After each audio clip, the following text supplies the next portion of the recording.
All right, this might surprise you, but a large review of studies found that people who use dating apps often have more anxiety, more stress, more loneliness, and more depression than people who don't.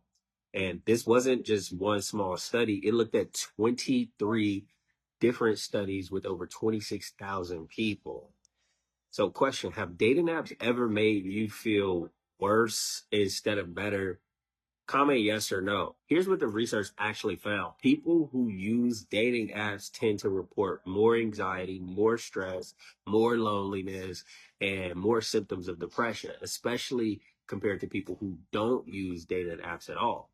And this wasn't about old school dating websites on a computer. This was specifically about phone apps, the kind you keep in your pocket, the kind you check without even thinking. Now, single people who use dating apps a lot had worse mental health than single people who didn't use them.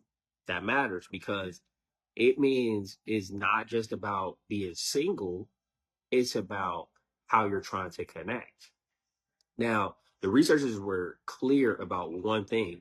They don't know which comes first. Does using dating apps make people feel more anxious and lonely? Or do people who already feel anxious and lonely use dating apps more? The answer is probably both. And that's where things get tricky. Think about how dating apps are designed.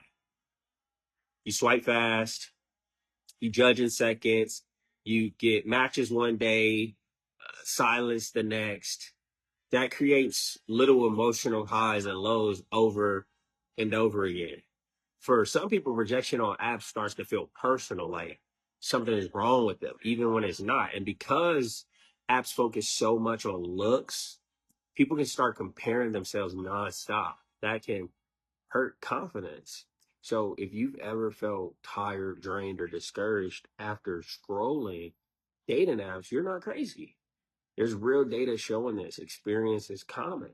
So here are a few simple things the researchers suggest can help. Number one, limit your app time. Don't swipe for hours. Set boundaries. Number two, move to real conversation quickly. Endless chatting and swiping keeps you stuck. Number three, check your why. If you're using the app because you feel lonely, bored, or low, pause first. That feeling won't be fixed by more swipes.